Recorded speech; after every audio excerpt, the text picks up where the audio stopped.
Okay, we are live, everyone.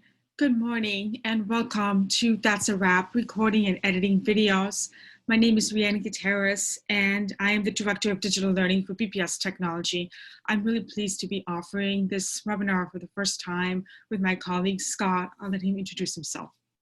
Hi, I'm Scott Richards. I work in the assistive technology team in related services for BPS, and I work all over the school district. And part of what I do is training with teachers and students. And Rhiannon and I have done many of these together, local ones and some national as well.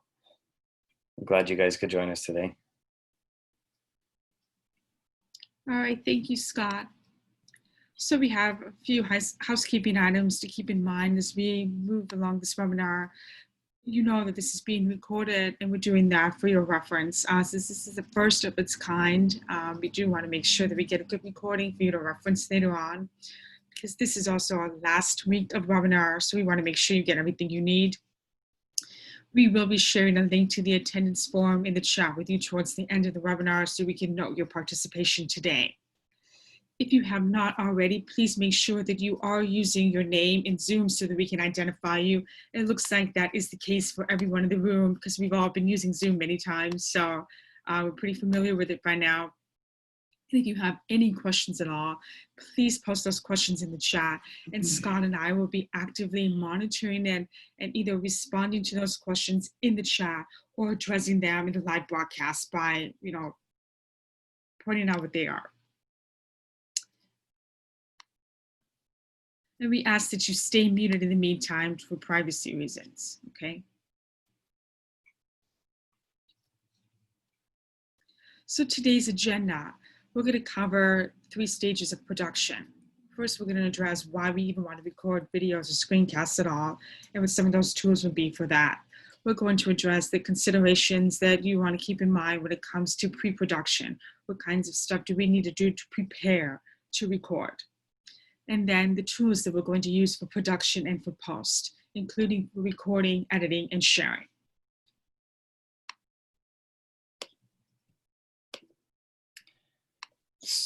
So here are some examples of what you would use to make videos for or screencasts for. I think some of the most common ones are how-to tutorials or showing examples to your students of how to go through a problem, showing a concept. I know a lot of my colleagues that are speech therapists use this for modeling and sort of as a way to give homework to their students with a visual anchor. It's a good way to increase engagement for online learning, making thinking visible. You can narrate a slideshow or a story, provide background knowledge, and either give feedback directly to your students, or students can give each other feedback using a screencast or video. Here's a list of a few really good examples of how screencasts can be used. There's a tutorial, a narrated slideshow, teacher to student feedback, and then a math video showing making thinking visible. So there are hyperlinks. Each of those has a hyperlink that you guys can check out later on at your own leisure. Thanks for that, Scott. I've also posted a link in the chat to the slides if you'd like to see them. If you wanted to click on some of those examples, that would be slide number 5. So if you go down to the chat, you'll see the link.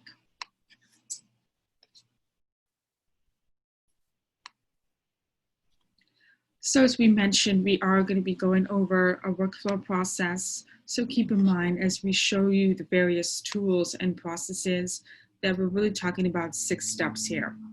So the first 3 that you see on the top are part of pre-production. So thinking about things like writing your script, setting up your recording spot, like which room are we in, what does the lighting look like, what is the audio level in the room, what kind of props and backgrounds do we want to have to do this. We also want to consider our actual physical screen that we are using if we're doing a screencast as part of that setup. And we also want to choose on tools very carefully. So Scott and I are going to give you some tools that we recommend that are free or that are relatively easy to use. And then we move into the next parts, which are production and post-production. So for the production piece, that's the actual recording. So we're going to give you examples of what that's going to look like. You're going to see Scott demonstrate 2 tools that you can use for recording that we recommend. And then the final part, you're going to see me demonstrate for you how you can edit your video and screencast, and then ultimately how you might share it with students. So we are going to take you through these different stages, and keep that in mind as we go into each one. So pre-production is actually one of my favorite stages. I actually have a film background. And so with that being said, most of the heavy lifting work is done in pre-production. Some people might argue that because you really have to set it up so that you can be successful in making your film on set and then, getting everyone ready to edit it at the end. So the first 3 parts here, writing, recording, and choosing your tools. There's one document in particular that I really want to direct your attention to. We've been circulating this across BPS in terms of general, best practices for recording and screencasting. This is linked on slide number 8 if you would like to check it out. I'll also give you a very quick preview of what it looks like so that you can see what I'm talking about. So when we talk about videos and screencasts, we're talking about for screencasts, what we see on your screen, and for videos, that's more like you can have a physical camera that you carry around, your DSLR camera, or it could be your phone, or it can even be your computer when filming in selfie mode. So those are some of the considerations to keep in mind when it comes to, how you're going to record.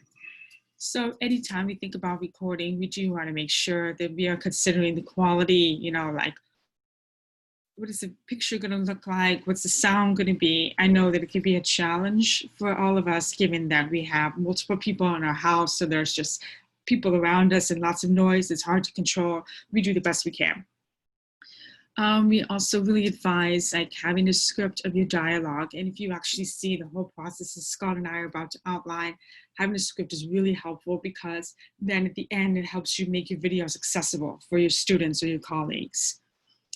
And we also do want to make sure that you have permission, from everybody who's involved in the production to be recorded because, consent is a very important thing when it comes to recording because it's very easy to record things nowadays. That's why I'm very vocal in saying, okay, I'm going to start the recording right now.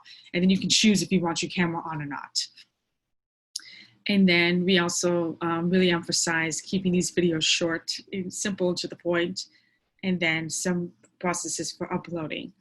Now, you can check out this document. It's a couple pages and it goes over some of these tips for you. Please feel free to share it widely with colleagues. It is a resource. All right, so that's a bit about production. If you have an idea that you want, like if you are thinking, I want to make more screencasts for my kids so I could show them how to do something, or because I want to be able to build that background knowledge in them, that's a great idea for, a recording. You can just, type it out or write it out so you can at least have that to start from before you begin your recording, because sometimes you might forget about a process. So it's a really good way to visualize that for you. All right. I'm going to turn it over to you, Scott. So as you can see here, we've got, I guess I should go ahead and share my screen, yeah?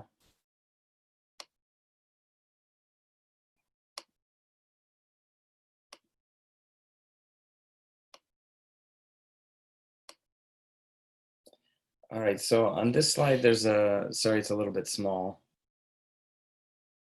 There are a list of different applications that can be used for screen recording and for video making. Screencastify is one that's probably familiar to a lot of you. And there's a free version that most of you are probably already accessing, which has some nice basic features for recording videos and for trimming. And we'll show you later on sort of a comparison of a couple different tools and what they have and don't have. QuickTime Player is probably my go-to, my favorite. It's already built into our MacBooks, so it's an easy one to just grab and go. It does have some limited editing features on it, but it's mostly a nice recording software and video playing software. And Flipgrid's another one that's used quite commonly in BPS. We're not going to go over that in too much detail. There are other recordings through BPS technology that do go over Flipgrid, and there's another one also that we'll talk about later in the post-production phase that's also common for BPS teachers to use, which we won't be going over. Screen recording on iOS, so if you have an iPad or an iPhone, you can use a couple of these different applications, including Clips and screen recording. And Loom also has an iOS version. And then Loom also has a desktop version for Mac and Windows, and you can use it as a Chrome extension. So the two that we're going to be focusing most on today are QuickTime and Loom in the pre-production phase, and then in the post-production phase, Rhiannon will go over an application called iMovie. Move on to the next slide here. So I mentioned that there are a couple of different applications that we'll be going over today for screen recording, QuickTime Player and Loom. It's listed as Loom Pro here because Loom is a free application in the Pro version for teachers. And it's not just a temporary thing, that is a permanent thing for them. So it's really nice that we have some sort of premium features in a tool that are available to us for free. You can see here we've listed out screen recording, camera recording, and the camera and screen combination, annotations, trimming videos either at the beginning or the end. And then there's some interactive features in Loom, which I can show you, that allow you to put a link somewhere in your embedded within your video. And then you can, the video length is unlimited for both of these. So that's another nice feature about these, because Screencastify does have a limitation on the free version, as well as many other free softwares. They have a limitation on the video length.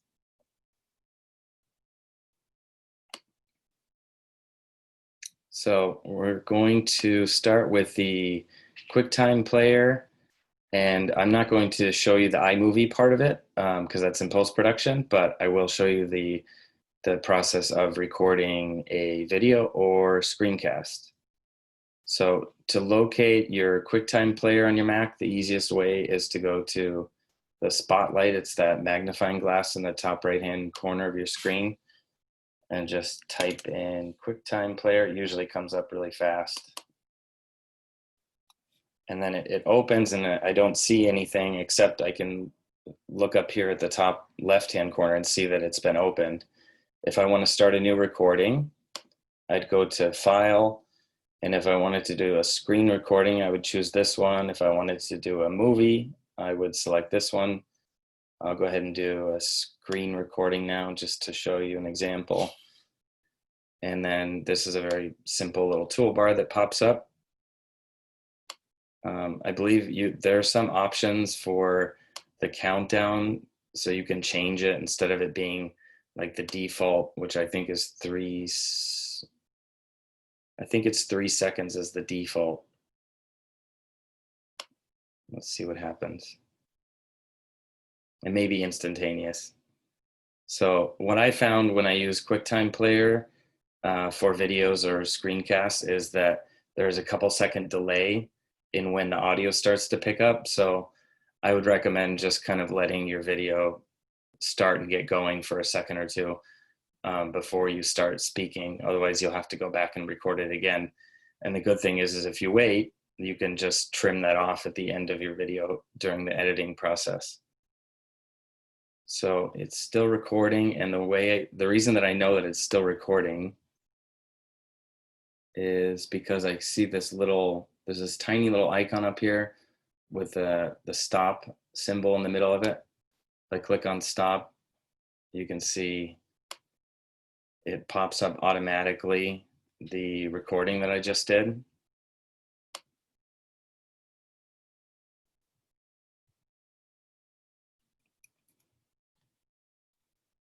I can't hear any audio out of it, but it's probably because of the settings that I have.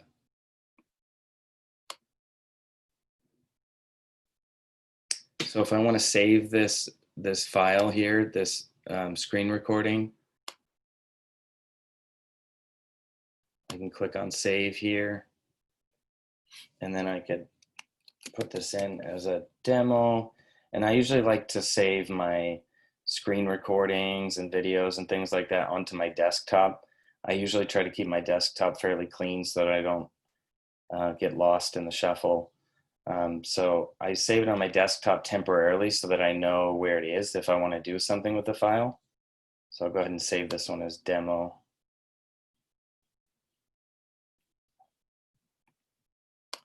Now, if I wanted to do any kind of editing on here, as I mentioned, it's sort of limited in what kind of editing you can do. But a couple of those options are trimming.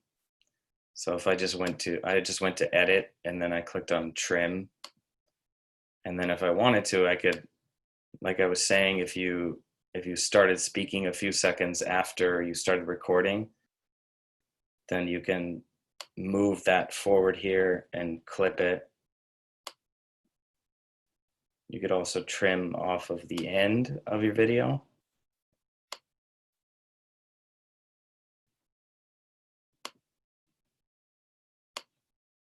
And then once you're done, once you're satisfied with the trim that you've done, you just click on trim and it instantaneously cuts it off. So now you can see the video is 40 seconds instead of 47. You could add another clip to the end if you had another video that was saved on your desktop. You could add another clip to the end of it. So that's kind of a quick overview of how to use QuickTime Player.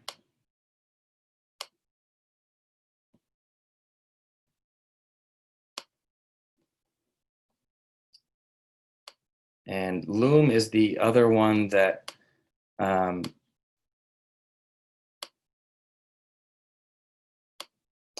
is the other one that we wanted to show you. And Loom has either a desktop version or you can use the Google extension. I was going to use the desktop version for a presentation today, but the work computer I'm using, for some reason, I couldn't get the desktop version to work for me. I need to change a password. So instead, I'll show you the Chrome extension, how that works, and it's very similar. It looks a little bit neater in the desktop version, so I'd recommend downloading the desktop version to your MacBook, and this is a link here to download that. As far as the extension goes, let me hide this. The extensions can be found up in the top right-hand corner of your screen. If you click on the three little dots there, you can look for more tools, and then it shows extensions here, and that will give you a list of all of your extensions. There are also some icons up here. These are my extensions. So these are the default extensions that I use the most that show up on my toolbar. And then sort of as an extension to that toolbar there, you can see a couple more applications. This one here is the symbol for the Loom application. And this gives you the option of recording your screen and your camera at the same time, or recording just the screen only, or just the camera only. So that's one sort of benefit to using Loom over QuickTime Player, is if you needed to record yourself modeling something, or if you just wanted your students to be more engaged and you think it helps to have yourself recorded in video, that's one option that you have there. So I'll go ahead and do this as an example here. It'll give me a choice to record just the application window or the entire screen. I'll record the entire screen. And this has a nice little countdown. It's more evident that the process has started than it was in QuickTime Player. So you can see down here on the bottom left-hand corner that it's recording my face here. And it's also recording what's going on here on the screen. And then if I stop sharing here,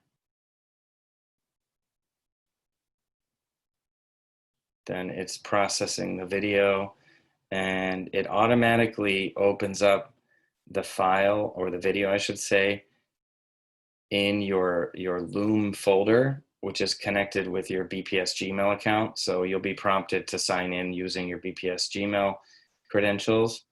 And then as soon as you sign in through your BPS credentials, it will verify that you're a teacher. I'm not sure if they actually do any check on that or not, but there is a verification of some sort. And then you will have access to your cloud storage with your videos. And that's what you see here is the cloud storage. This is the video I just made here. And the nice thing about this is that you can instantly copy a link to this video and share it with somebody. So I could either copy it here or I could invite people. Let's say it's probably easier to copy it. And then I could send it in a message to someone or in an email. So I'm going to share it as soon as we get done showing you the editing features on here. I'll share it with Rhiannon so that she can show you how she picks up the video that I sent to her and then does some editing in iMovie with it. There are a couple settings that you can use here in Loom. You can allow certain things like emoji reactions from students or people viewing it. You can do an animated thumbnail. So this is the image of the video that would show up as the link that your students would click on in Google Classroom or in an email invite that you send to them or on YouTube. This is the thumbnail, the view that they would see before they clicked on it. And then you can do some trimming just like you can in QuickTime Player. So the trimming works a little bit different than on QuickTime Player, but it does have the same feature. So this sort of works a little bit like this. It looks like musical notes that you can trim on both ends.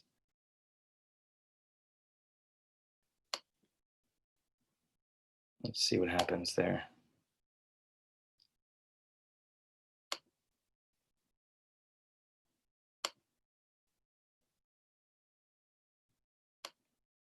Publish my changes.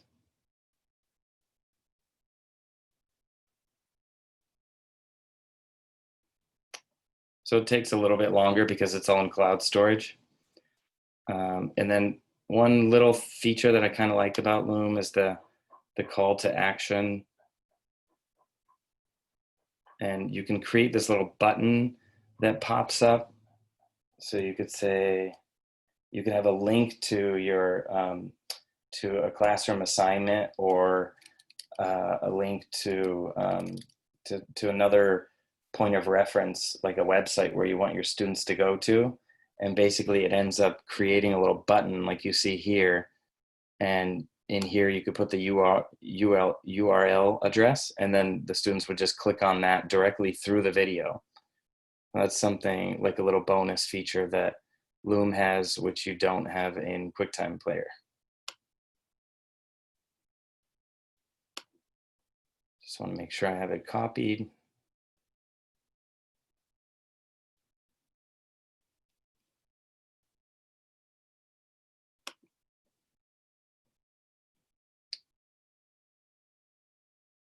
All right, now I'm going to share that link with Rhiannon here. so that she can have my video and do something with it.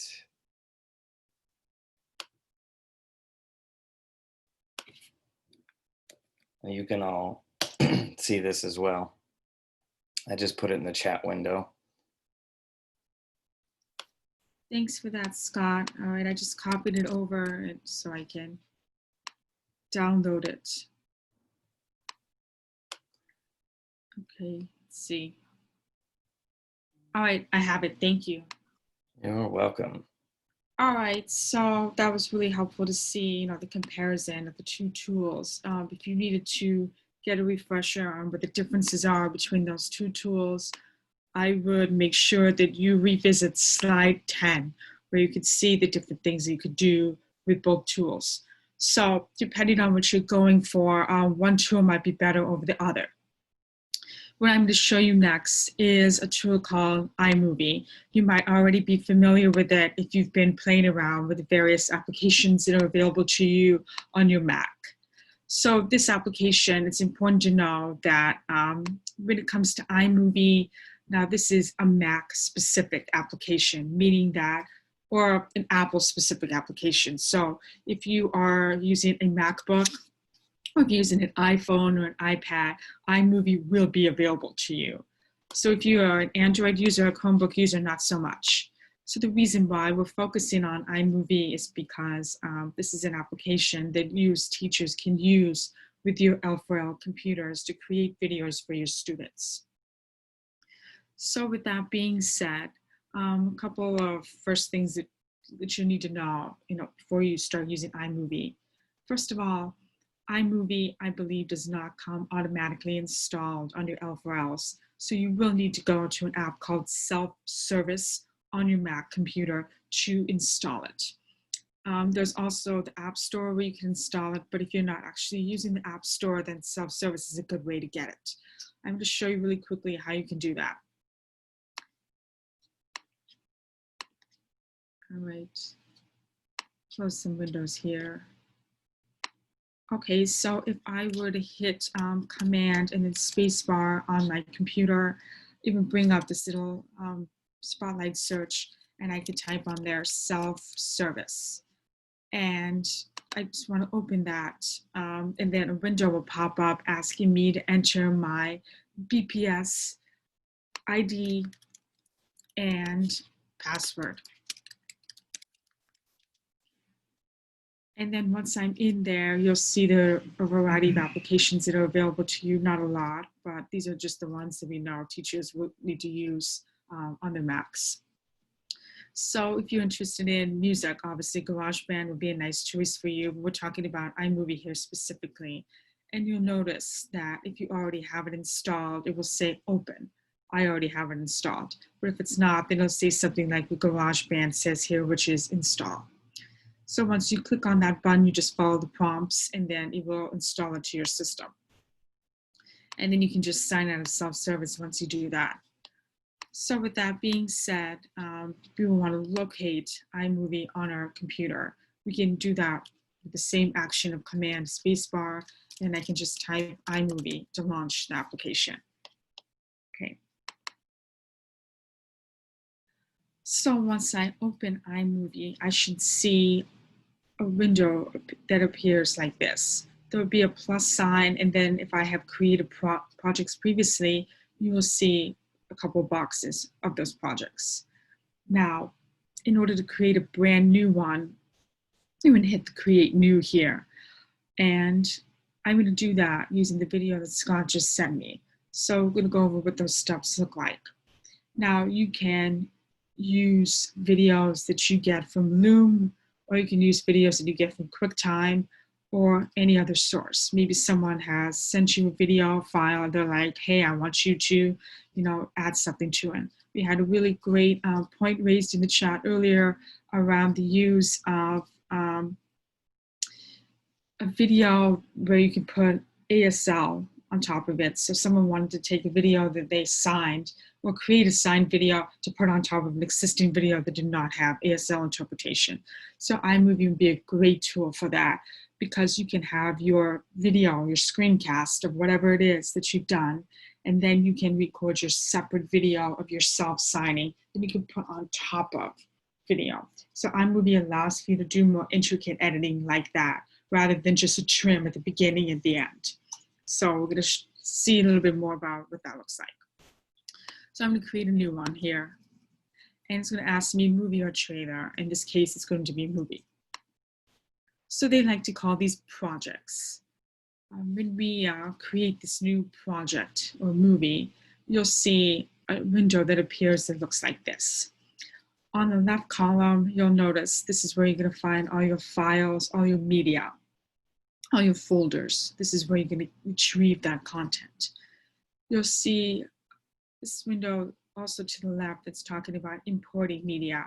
So that would be where I'm going to insert the file that Scott sent me. On the right side is the player. So whatever videos I'm playing will play back here in that player. And then the bottom, which is where all the work is going to be done, that is what we call the timeline. So this is a great example of what we call non-linear editing.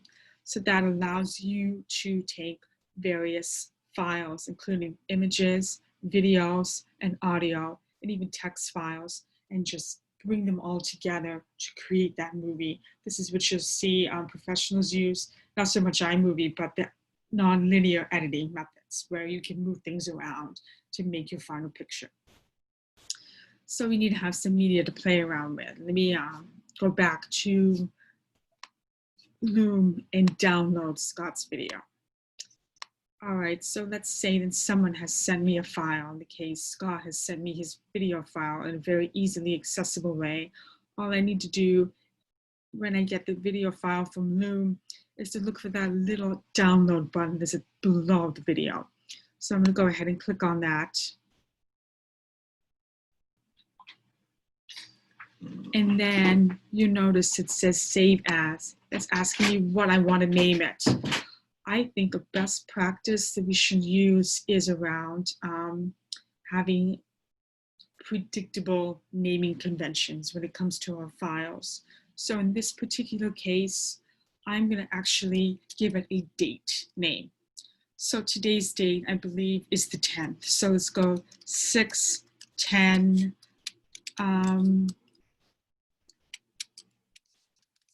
Scott screencast. And then I can go ahead and save it to my desktop as Scott indicated, or if I already have a folder in the structure, I can bring it into that folder. So in that case, I do have a folder in the structure and I'm going to bring it in. So you'll notice here for my files, it says desktop, raw files, and then I have a bunch of other videos that are following that naming convention. So I'm going to save it to this folder. And knowing where you save things, I cannot emphasize how important that is. You have a messy desktop with all these video files and all these random names. It can be really hard to locate stuff. But if you have a folder that hosts all these items and there's that predictable naming structure, it really makes it that much easier for you to find stuff and to bring it into iMovie. So I've done that now. I'm going to go ahead and just close this window because I don't need it anymore. Go back to iMovie, and if you notice on my desktop, I do have in the top right corner, it says raw files. This is where all of my video files are being stored, including that Loom screencast that Scott sent me. So what I can do is I can drag and drop it into the import media in iMovie, or I can go where it says project media and then just start pulling stuff in.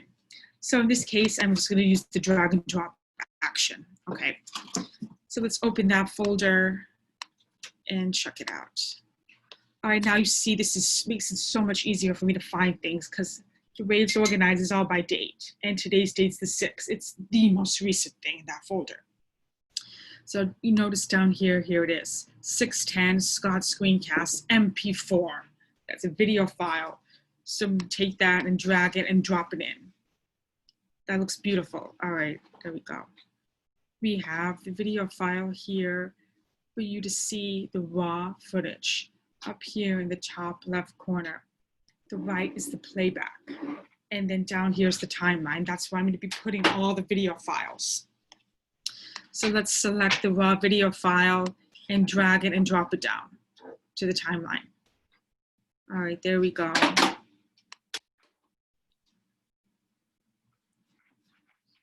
I'm going to reshare my screen. Okay, hopefully everyone can still see it okay. All right, now I'm here in iMovie and this is my timeline. So what I can do is I can play it back so that I can see it, and that's where I can do those trims. So I'm actually going to play back for you so you can see it. And now I have to watch and find out, okay, what do I need to cut? Evident that sharing. All right, now this is pretty short. So let's say I wanted to add more stuff to it because this is not a long enough clip for me to do a lot with. So we'll add a couple more files as well. I'm gonna go back into my raw folder for you to see more files, because if you've attended previous webinars with me, you know I have lots of webinars. So these are all my raw files of my webinars. Let's bring those in. So let's do one on the Bitmoji classroom. How about that? Let's bring it in. Okay. So we have that in there too. So Bitmoji's in there and Scott's videos in there. So we can select it and we can bring it down. Okay, now you notice, this is just something that iMovie does, but not all non-linear systems do this.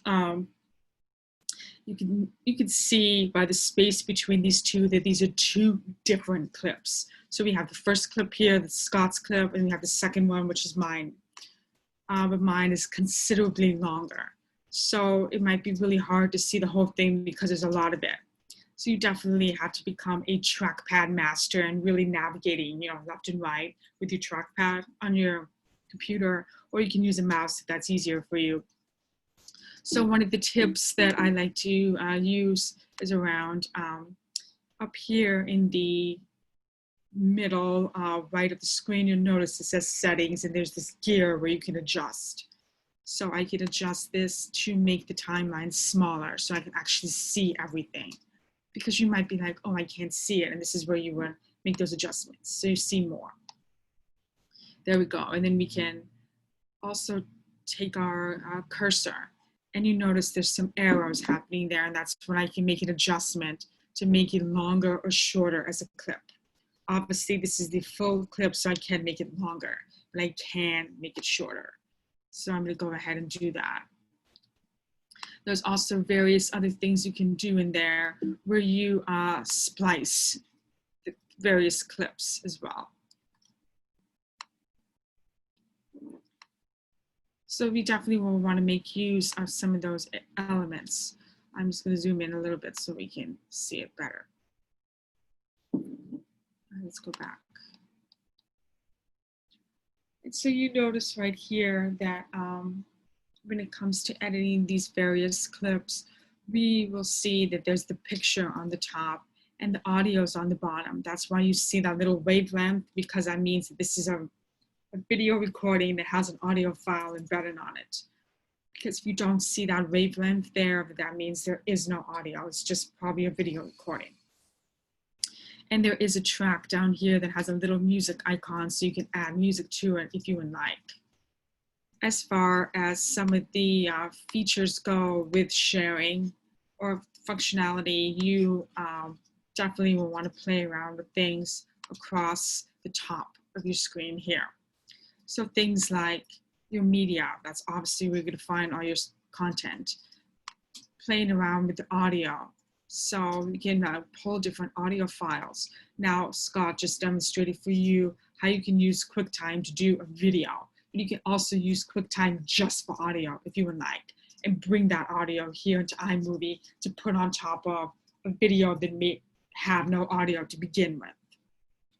So for example, if Lynn wanted to make a video where she was signing and she wanted to have voiceover, what she could do is create that video of her signing without any audio and then bring that in here and then have someone else or she herself can do an audio recording and then just sync it up in here. And that's really nice because it makes it easier for you to have more control over it as opposed to doing everything at once. If you are also trying to just add more elements to it as well, because we like to get fancy sometimes, you can definitely play around with things like the titles, the background, and the transitions up in the top left corner. So here we have titles, and then this is where you can play around with adding a title screen. So for example, I have right here, I can just say that I want to have, so you can click on it just to see what it looks like, because some people might be like, I'm not sure what I want. And now the kind of titles you choose really should be taking into consideration the mood of the video. For example, text that looks like this, where it's just slowly fading in, is very dramatic. If this is not a dramatic video, that's probably not the title text that you want. And then we have some other variations here as well. This one's also kind of a little bit dramatic. Here, this is a little bit funky. You can play around with that one. That's a little bit fun as well. So you definitely do want to check out the mood of the video and choose text that is appropriate for that. For example, when I think about Ken Burns movies, I think about something like that because it's slowly coming in, you know, it's a documentary type of video. So I think for this particular one, that mood is inappropriate. So I'm just going to use this one instead. So I'm bringing it in. There we go. You just drag it and drop it. And then now you notice it's on my screen. And so I can just enter Bitmoji. Oops.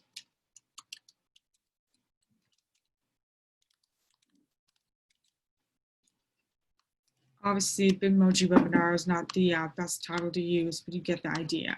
So I can put it right there if I would like. And I can make adjustments to where I feel like it should be on the timeline. Now you can see the arrows there where I can just drag it and drop it to extend it to make it longer. Obviously, putting it on top of Huna's face is not the best location for it, but this does allow you to play around with what it is as well. You can also adjust the background by having a different color be there. So those are things you want to play around with as well when you do this. All right. Okay. I'm playing around with a couple more features on here. You notice I have a pop-up window, or maybe you don't see this, but it's asking me about accessing my microphone. So you definitely want to make sure that you are making use of, you know, these features and allowing permissions for them to work. Okay. Bitmoji webinar. Oh. Bitmoji webinar. Okay, so I just did an audio recording that is going to go in sync with my title. So that's something you can also do, especially if it might be something that's narrated. This would be really cool to use. So I'm going to drag this over a little bit. You can play around with that. Let's see. So it's really, really important that you play around with the adjustments here. And if you feel like this is too small for you, again, go to that corner there where the settings are so you can zoom in and play with that. Then you can use your trackpad to slide to the right or to the left so you can get a better visual. This is going to be really, really important for your workflow, that you find the flow that works for you. Okay. So you have some of that there. Now, another thing that you can do when it comes to being fancy is you can have different backgrounds that you apply. For example, I just said that I don't want text on Huna's face. So I can just create a simple black background here. Then I can put this on top of. Do you notice that? All right, let me do it again. Okay, I'm just going to repeat what I just did. So when I went to the top left corner where it says titles, that's where I added the text and the audio. When I went to backgrounds, that is where I looked for a solid black background, and I brought it in here like that because I don't want text on top of Huna's face. So now this is going to look much better, hopefully. Bitmoji webinar. That looks nice. So you can do something like that that would help you with having a nice introduction to your video. And you know what, there's nothing wrong with using a simple black background. A lot of people use it. I think that if you have too much flash, that can get a little distracting, depending on what your message is. And then the last thing, which you absolutely should be aware of when you do this work, is around transitions. So you can get a little crazy with transitions, so you want to be careful about how you use them as well. The cross dissolve one is very popular, and that's usually two clips fading into each other. There's also fade to black and fade to white. Fade to black and white are very commonly used whenever you are like moving from a title screen into the picture. So this might actually be a good choice for me in terms of moving from, you know, my two clips that I have. So you notice I just put it in between there. It's a little hard to see, unfortunately, but let me zoom in a little, if that helps you. So do you notice here how on my timeline in between Scott's clip and Haruna's clip is that there's a little yellow box with arrows in it, and that's supposed to indicate, you know, the transition between the two. So let's bring this bar here. Bitmoji webinar. Let's do that again. Evident that sharing. Bitmoji webinar. Or evident that sharing. Bitmoji webinar. All right, so we have that listed in there so that it fades into it. I'm going to check to see if we have any questions to make sure that I'm not missing anything. All right. Let's see. All right, so it looks like Scott's been answering the questions. And then there was a question about iMovie being available in Clever, and it's like, no. iMovie is something that's very specific to Mac computers, so you want to look for iMovie in self-service on your Mac devices. Okay, so we have all these various functions. Another tool that another thing I recommend that you check out to help you with this process. I'm just gonna share it with you so you can see. And you know what, a lot of this stuff I learned how to do either in school or just by playing around and tinkering on my own. Because a lot of these editing tools have very similar functionalities if you just play around with them. So there is a guide that I have linked to inside of the slide deck called Support for iMovie. It's so you can check out some of the tips for you, like how to create a project, how to add photos and video, using effects. We went over that a little bit, editing the videos. So we can check those out, you know, to really help you like learn all of those basics that you need in order to be able to utilize the tool. Let's take a look at this.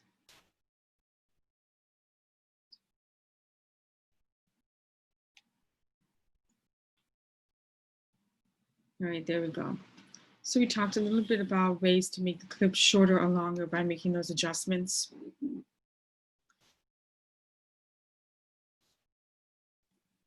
See that? And then we have different ways for you to change the sequence. So remember, I was trying to split the clip, but I was having some trouble doing it. Right here, it says this is how you could split a clip into two separate clips. So I want to make sure that I press Command B if I want to do that. So actually, knowing something like this is really, really helpful because I can definitely like use my mouse, I can click buttons here and there, but knowing the keyboard shortcuts makes the workflow go a lot faster. So being able to do that is really helpful. Actually, I'm more used to editing on other non-linear editors where some of them are not consistent with the cutting. So you have to always look into that just to make sure you know what it is. So I just did it right now. I'll do that one more time. So on the website, it says that Command B is a way for me to split the clip. So I'll do that right here. So I'm gonna hit Command B and make sure I bring my line here. And then there, that's what splits Haruna's clip. So that helps me not have two audio tracks going at once. So I'm gonna select the clip of Haruna's that is now covered with black and just delete it. Oh, that was not good. I didn't want to delete all of that. Just wanted this. Ah, not letting me do that. I think it's because it's all attached. That's really interesting. That's one of the things that you have to really play around with in iMovie, because on more professional nonlinear editors, you will see that all of these clips are their own pieces and they're apart from each other. But iMovie tries to, I think, simplify it for the novice users where they're just chunking them all together. And so it's really hard to separate them sometimes.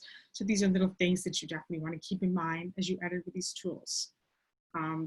In fact, it might be in your best interest to actually split the clip first, if that's how things run here, and then you create your titles, and then you can edit the rest of your movie, as opposed to like trying to extract it here, because I seem to be having trouble in doing that.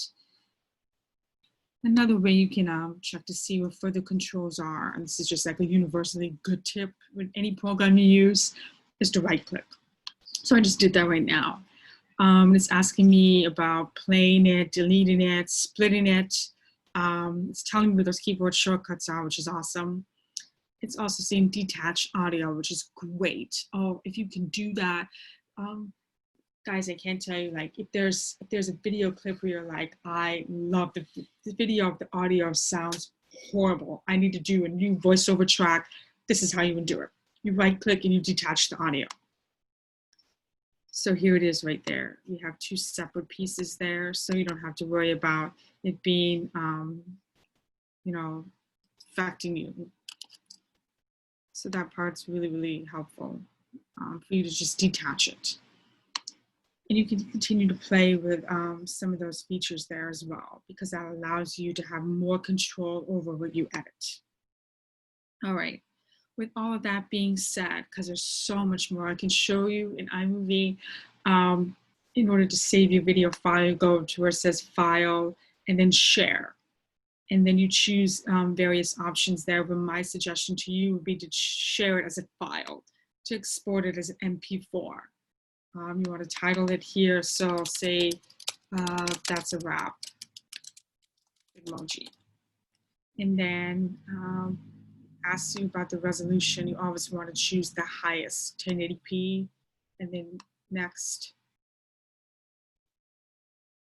And then you can save it somewhere. So I'm going to be a little bit more intentional about saving it on my desktop, because I want to bring it to YouTube or Google Classroom or one of those places. All right. So that's iMovie. That's where you can really, really get to the nitty-gritty of editing your videos and bringing together multiple clips and adding music and other special effects.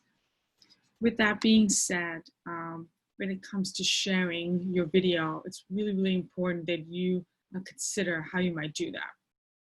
So some tips we have for you for sharing videos are, you could share whatever you cut in iMovie on YouTube, on Edpuzzle, Google Drive, Google Classroom, or Google Sites.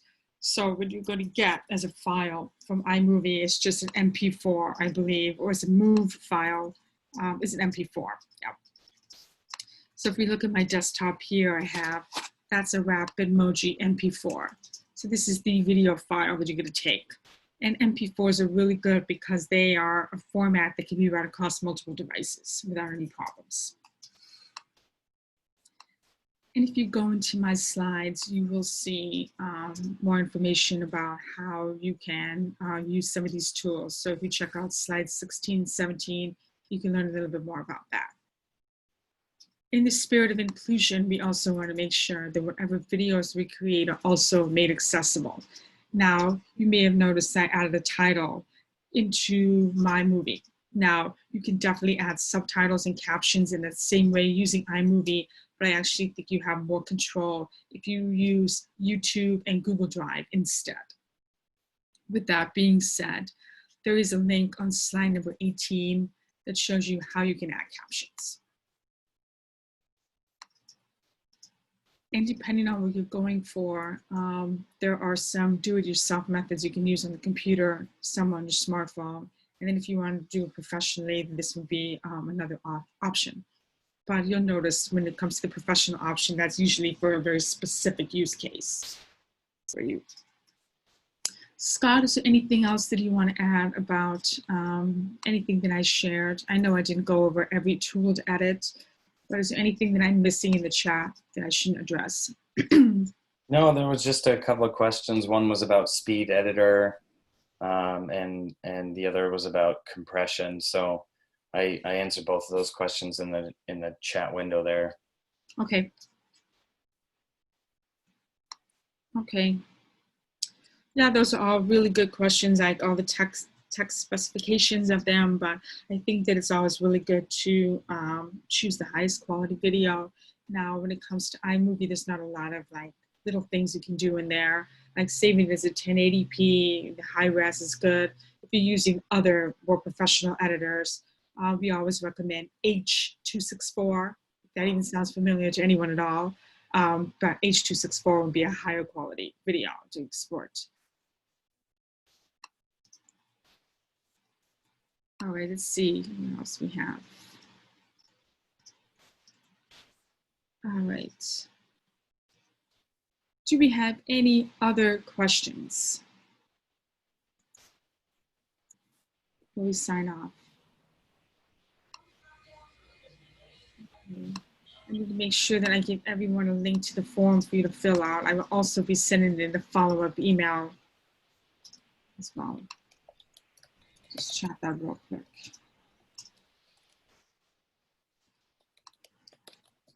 Let's see. Here we go.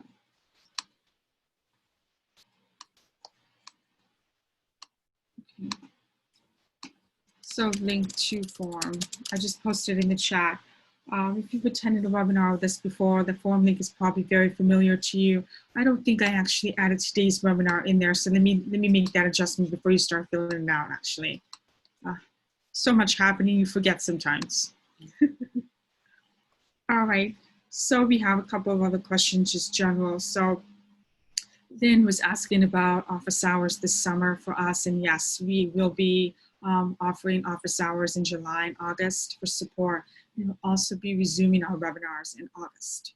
We are offering some PDs this summer that are more like courses. So please keep an eye out for our newsletter next week, coming out on Monday or Tuesday, and it will have information about the PD opportunities for this summer, such as office hours, courses, and webinars.